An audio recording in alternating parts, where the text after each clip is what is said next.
Assalamualaikum warahmatullahi wabarakatuh. Selamat pagi dan salam sejahtera bagi kita semua. Semoga kita semua selalu dalam keadaan sehat dalam menjalankan kegiatan sehari-hari. Baik, pada pertemuan kali ini kita akan diskusi tentang marketing mix atau bauran pemasaran yang sangat populer sekali di dunia pemasaran. Karena hal ini akan sering sekali dijadikan dasar ketika kita menyusun sebuah strategi pemasaran. Jadi, mulai dari perencanaan pemasaran ataupun proses selama kita melakukan pemasaran tersebut, marketing mix ini adalah salah satu strategi yang paling populer, yang paling sering sekali digunakan. Untuk itu izinkan saya share screen. Oke. Kita mulai dari yang pertama, marketing mix yang akan kita diskusikan pada hari ini adalah yang memuat 7P. Jadi kalau sebelumnya yang paling banyak digunakan tuh hanya ada 4P, yaitu produknya, price, place, dan juga promotion. Nah, dari 4 item sederhana yang menjadi komponen atau elemen di dalam pemasaran mix ini, berkembang menjadi 7P dengan penambahan beberapa item. Apa saja itu? Kita akan simak ke 7P tersebut. Jadi, back to basic kita harus kenal dulu apa sebetulnya marketing mix itu. Marketing mix ini akan menjadi salah satu pendekatan kita yang paling mudah dan yang paling fleksibel yang bisa kita gunakan di dalam mengoptimalkan strategi pemasaran kita secara efektif. Karena apa? Karena di dalam marketing mix ini namanya juga campuran ya, namanya juga bauran. Artinya di dalam ada beberapa bauran, kombinasi beberapa elemen yang akan bekerja bersama di dalam suatu pemasaran, sehingga bisa meningkatkan, penjualan dari hasil pemasaran yang kita lakukan di masyarakat atau target sasaran kita. P yang pertama adalah produk ataupun layanan ya, produk atau jasa ya. Nah ini, berkaitan dengan apa yang akan didapatkan oleh si pembeli. Jadi bukan hanya berupa wujud, jadi misalkan kita beli HP tidak hanya wujudnya, tetapi apakah kebutuhannya terpenuhi? Apakah kira-kira kepuasannya terpenuhi dari dia melakukan pembelian produk tersebut atau jasa juga gitu ya. Yang harus diingat dari P pertama ini, produk adalah konsumen tidak membeli produknya, ya ini barusan saya bahas ya, tapi mereka membeli manfaat apa yang kita tawarkan, apa yang akan terpenuhi dengan dia membeli produk yang kita dapatkan.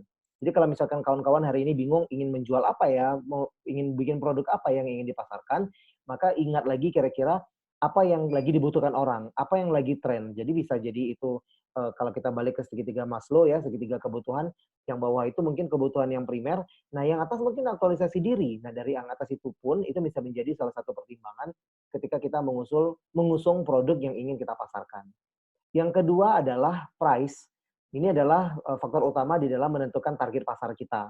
Nah, minggu depan kita akan diskusi tentang segmentasi dan targeting pasar kita. Jadi ini sekilas saja kita bahas dulu bahwa price ini adalah faktor utama yang akan menentukan siapa yang akan kita sasar menjadi target pasar. Nah, dalam menentukan harga, pertimbangkanlah siapa target kita dan kira-kira berapa biaya operasional yang kita habiskan selama proses produksi produk tadi, dan bagaimana pula kompetisi di dalam pasar. Jadi kalau misalkan kita punya produk yang pasarnya belum terlalu banyak persaingan, kita bisa meninggikan harganya. Tapi kalau misalkan persaingannya sudah tinggi, maka kita harus menurunkan harganya. Di samping kita sudah pasti harus memperhitungkan kira-kira berapa biaya yang dikeluarkan selama produksi atau modal gitu ya. Dan kemudian siapa pula yang akan kita jadikan target utama dari produk yang akan kita jual. P yang ketiga atau elemen yang ketiga adalah tempat atau place. Nah, ini adalah jangkauan dari audiens yang ingin kita tuju. Jadi kalau misalkan dulu kita jualan, itu tempat penting sekali ya kawan-kawan. Kalau misalkan kita jualan produk tapi lokasinya tidak aksesibel, mungkin orang akan malas atau enggan untuk beli. Tapi kalau sekarang dengan adanya berbagai macam ojek online, kita akan lebih mudah untuk memasarkan. Jadi place seperti tidak lagi jadi masalah. Tetapi aksesnya tadi juga tetap harus kita akomodir. Jadi kalau misalkan dulu tempat itu adalah fisik, lokasi gitu ya. Nah kalau sekarang kita harus bicara tentang aksesibel terhadap produk kita itu. Jadi dengan cara apa kita nanti akan memberikan kemudahan orang untuk mengakses tempat kita gitu ya. Yang keempat adalah promosi. Ini adalah bagaimana cara kita mengajak orang untuk mau beli. Udah sederhananya promosi kan itu ya. Jadi apakah dia pakai promo, maksudnya mau pakai bonus, mau pakai referral code gitu ya, atau pakai diskon dan lain sebagainya. Itu adalah bentuk-bentuk promosi supaya kita bisa mengajak orang untuk mau membeli produk yang kita tawarkan gitu ya. Tugas kita di dalam promosi itu adalah menginformasikan, jelas gitu ya. Makanya dengan kadang karena informasi yang seliweran itu banyak, kita perlu daya tarik lain supaya, informasi dari produk kita ini bisa sampai kepada calon konsumen. Itulah yang dimainkan dalam promosi gitu ya. Nah, dalam promosi ini kita juga, membuat bagaimana market kita tahu apa yang kita punya, apa yang kita tawarkan, dan kenapa mereka harus beli produk kita. Yang kelima adalah orang atau siapa yang akan menjalankan, operasional dari pemasaran kita ini. Yang tentu saja ini berkaitan dengan human resource ya kawan-kawan. Kalau misalkan, teman-teman biasa mungkin, lihat di televisi atau di internet, kita sering melihat ya bahwa, citra dari sebuah perusahaan itu juga sangat ditentukan oleh siapa orang-orang yang ada di dalam perusahaan tersebut gitu ya. Kalau misalkan dari sisi internal, maka human resource ini berkaitan dengan kompetensi apa yang dia punya untuk mengembangkan, meningkatkan produktivitas produktivitas dari perusahaannya. Tapi kalau dari segi eksternal, kita bicara tentang image, begitu ya. Jadi kalau misalkan kita ada orang bekerja di Google kita bilang, kita tahu kualitas orang yang bekerja di Google itu dalam bidang IT seperti apa. Kemudian ada orang yang bekerja di Apple, kita tahu bagaimana orang-orang yang bekerja di Apple itu inovatifnya dalam hal IT seperti apa. Nah, itu dalam citra eksternal kita melihatnya dari luar. Tapi kalau dari dalam, sebetulnya mereka sudah dipetakan, mereka akan memberikan kontribusi berupa kompetensi-kompetensi apa yang dibangunnya, yang diberikannya untuk bisa mengoptimalkan pengembangan dari perusahaannya. Yang keenam adalah proses, tentu saja ya. Nah, ini akan menentukan harga tadi. Karena proses ini adalah semua tahapan dalam operasional di dalam perusahaan itu sendiri. Makanya di dalamnya kita bisa yang paling cerdas adalah kita dari awal sudah mengatur kebijakan. Kebijakan yang operasional itu SOP gitu ya. Kita sudah tentukan bagaimana caranya perusahaan kita bisa berjalan dengan baik dengan modal atau biaya serendah-rendahnya tapi bisa menghasilkan produk setinggi-tingginya gitu ya. Nah, makanya selain SOP juga bicara tentang kompetensi dan juga, pegawai yang loyal, gitu. Jadi nggak kayak kutu loncat, masuk keluar gitu ya. Jadi belum sempat berkembang, belum sempat mengembangkan diri ataupun mengembangkan tempat kerja di perusahaannya, dia sudah pindah lagi. Jadi kompeten dan loyal employee ini adalah hal yang penting sekali di dalam, sebuah proses produksi, produk ataupun jasa. Yang kita lakukan sebetulnya adalah dalam proses ini menjamin bagaimana quality assurance atau, penjaminan mutu dari produk yang akan kita hasilkan. Jadi kalau kita bicara produk itu kan output gitu ya, karena operasional ini panjang sekali prosesnya. Nah, dalam setiap, part di dalam operasional ini harus kita perhitungkan bagaimana menjamin kualitasnya. Itu yang kita optimalkan di dalam proses.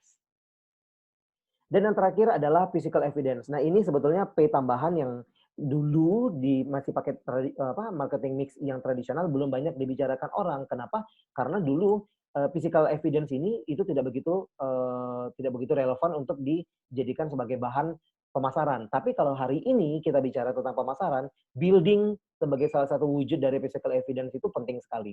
Termasuk, kendaraan operasional dan lain sebagainya itu juga penting sekali kan ketika kita berbicara physical evidence gitu loh. Orang tahu bahwa, oh ternyata dengan kita punya gedung yang seperti ini, orang, orang apa ya, mau datang untuk kedua kalinya, orang mau untuk melakukan pembelian lagi dan lain sebagainya. Oh ternyata dengan kita memfasilitasi adanya tempat parkir yang cukup, kita memfasilitasi ada ruang tunggu yang nyaman, orang mau untuk bisa, nunggu lama-lama gitu kan. Nah, physical evidence ini juga penting sekali di dalam kita bisa memenuhi kepuasan dari pelanggan kita. Di samping ini juga menjadi identitas kita di dalam persaingan, pasar gitu ya. Bagaimana orang menilai, kepemilikan kita, bagaimana orang menilai physical evidence, bukti fisik yang bisa dilihat orang, itu juga menjadi suatu upaya kita men-setting posisi kita di dalam, tingkat, kelas di persaingan kita di pasar. Nah, yang perlu diingat bahwa dalam menjalankan marketing mix ini tentu tidak semua elemen, ketujuh elemen tersebut bisa bekerja secara bersama-sama sekaligus gitu ya. Karena mungkin ada beberapa elemen yang tidak dapat kita optimalkan, sehingga kita harus fokus pada apa yang bekerja, apa yang dapat kita kerjakan di dalam elemen-elemen tersebut. Jadi ketika kombinasi-kombinasi dari 7P ini sudah optimal, maka kan akan hasilnya juga baik begitu ya. Fokus saya tulis di sini, just focus on what works best for your marketing. Itu tadi ya. Jadi kalau misalkan dari 7P ada yang rasanya tidak bisa kita optimalkan di dalam upaya kita memasarkan produk, that's okay. Kita harus fokus pada apa yang bisa kita optimalkan, fokus pada apa yang dapat memberikan dampak paling baik di dalam pemasaran kita. Nah, yang paling diingat juga adalah kita harus, fleksibel ya kawan-kawan di dalam melakukan marketing mix ini, karena tidak tidak apa ya, kita mungkin harus fokus pada apa faktor yang paling dominan yang bisa kita optimalkan. Jadi kalau misalkan produk pesaing kita fokus pada price, dia bisa memainkan harga dengan sangat rendah, sangat murah, mungkin kita bisa fokus pada yang lain. Kita mungkin pada accessible tadi, pada place, atau kita bisa juga pada, promotion-nya atau lain sebagainya.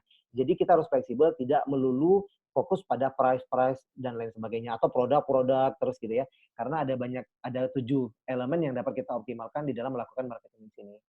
Baik demikian untuk, marketing mix ini, modul akan saya sertakan juga di Island supaya kawan-kawan bisa baca lebih lengkap lagi tentang pengantar dari marketing mix ini. Demikian, terima kasih untuk perhatian kawan-kawan sekalian. Mohon maaf jika ada salah kata. Selamat pagi. Assalamualaikum warahmatullahi wabarakatuh.